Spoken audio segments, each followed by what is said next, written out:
सीमा से सटे इलाकों में प्रशासनिक स्तर पर अवैध मदरसों, मस्जिदों और अन्य धार्मिक स्थलों के खिलाफ व्यापक अभियान चलाया जा रहा है। मुख्यमंत्री योगी आदित्यनाथ के आदेश पर सीमावर्ती इलाकों में राजस्व और पुलिस की संयुक्त टीमों ने कई जगहों पर छापेमारी कर अवैध कब्जों को चिन्हित किया है।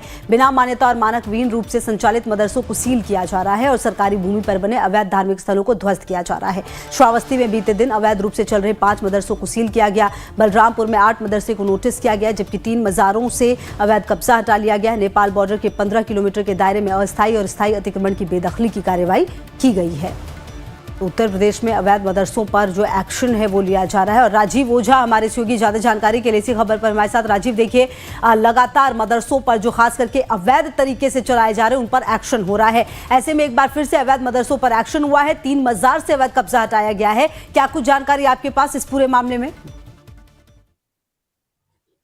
तो देखिए खुशबू, पिछले 6 दिनों से अभियान चल रहा है और खासकर जो उत्तर प्रदेश के 4 सीमावर्ती जिले हैं जो नेपाल सीमा से सटे हुए हैं, उन जिलों में कार्रवाई चल रही है। और अब तक करीब 82 मदरसे जो है दूर चल रहे थे, उन्हें चिन्हित किया गया, उनके खिलाफ कार्रवाई की गई है और 350 अवैध निर्माण ध्वस्त किए गए हैं। एक बहुत बड़ी कार्रवाई पहली बार इस तरह की हो रही है, क्योंकि ये लंबे समय से खुफिया इनपुट मिल रहा था कि नेपाल सीमा पर बड़े संख्या में अवैध निर्माण हो रहे हैं, जहाँ संदिग्ध गतिविधियां चलती हैं, खासकर इन मदरसों से और अब मस्जिदों से, और ये उनसे सटी हुई जो कॉलोनियां विकसित हो रही थी अगल बगल। यहाँ तक की स्थिति थी कि नो मैंस लैंड पर भी निर्माण कर दिया गया है।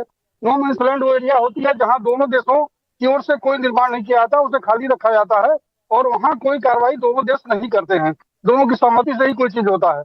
वहां पर भी नो मैंस लैंड वही मदरसे बना लिए गए थे। तो राजस्व विभाग की टीमों ने चिन्हित किया है और 4 जिलों में कार्रवाई चल रही है पिछले 6 दिनों से। पूरे सीमावर्ती जिलों में हड़कंप मचा हुआ है और लगातार टीमें काम कर रही हैं। और आज 6ठा दिन है इसका और 6ठा दिन भी जारी है, आज लगता है आगे भी जारी रहेगा।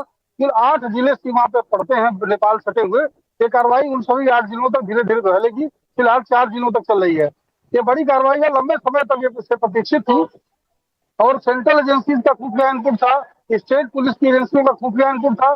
कि कोई सरकार हिम्मत नहीं कर पा रही थी इन पर कार्रवाई करने के लिए। पहली बार योगी सरकार ने साहस दिखाया है और एक बड़ी कार्रवाई अभियान के तौर पर शुरू की है।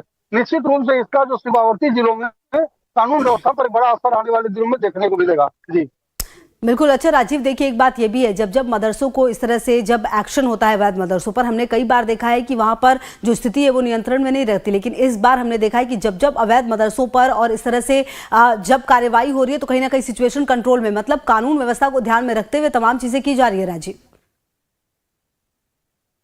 जी, दरअसल पहले प्रशासन ने काफी पुख्ता काम किया है, इस पर सर्वे किया गया, उन्हें नोटिस दी गई, उन्हें जमीनों के कागजात उनसे मांगे गए। जब वो कोई चीज नहीं दस्तावेज दिखा पाए, सिर्फ अवैध कब्जा जब चिन्हित हो गया ये इनका अवैध कब्जा है, तो सबको तैयार किया गया इस बात के लिए कि अवैध कब्जा प्रशासन बर्दाश्त नहीं करेगा, इसे हर हाल में हटाना ही होगा।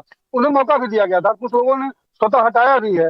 अब जिन लोगों ने नहीं हटाया है उनके खिलाफ बुलडोजर कार्रवाई चल रही है और लगातार ध्वस्तीकरण चल रहा है। ये बड़ी बात है कि कानून व्यवस्था के सामने कोई संकट नहीं आ रहा है। आमतौर पर ऐसी कार्रवाई शुरू होती है तो बड़े पैमाने विरोध होता है और पुलिस को चुनौती का सामना करना पड़ता है, लेकिन यहाँ हालात प्रदेश सरकार के पक्ष में हैं और पुलिस लगातार आराम से अपना काम कर रही है और अवैध निर्माण हटाने में सफल हो रही है। ये बड़ी बात है, एक अच्छा संदेश है। और दूसरे राज्यों को भी, खासकर अभी आपने सुना होगा उत्तराखंड में जब ऐसी कार्रवाई शुरू की गई थी तो काफी विरोध वहां सामने आया था।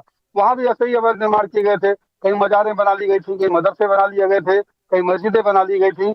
अब ये कार्रवाइयां उत्तर प्रदेश ने सबको एक स्पष्ट संदेश दिया है कि किस तरह से इस तरह कार्रवाई की जानी चाहिए थी। और नेपाल सीमा को सुरक्षित बनाने के लिए खासकर कानून व्यवस्था की दृष्टि से, अवैध घुसपैठ की दृष्टि से ऐसे निर्माण को चिन्हित करना बहुत जरूरी था और उन्हें हटाना बहुत जरूरी था। जी ठीक है राजीव, लगातार नजर रहेगी। फिलहाल बहुत शुक्रिया आपका इन तमाम जानकारियों के लिए। तो चलिए तमाम खबरों पर नजर है, आप रहिए हमारे साथ, देखते रहिए लाइव टाइम्स।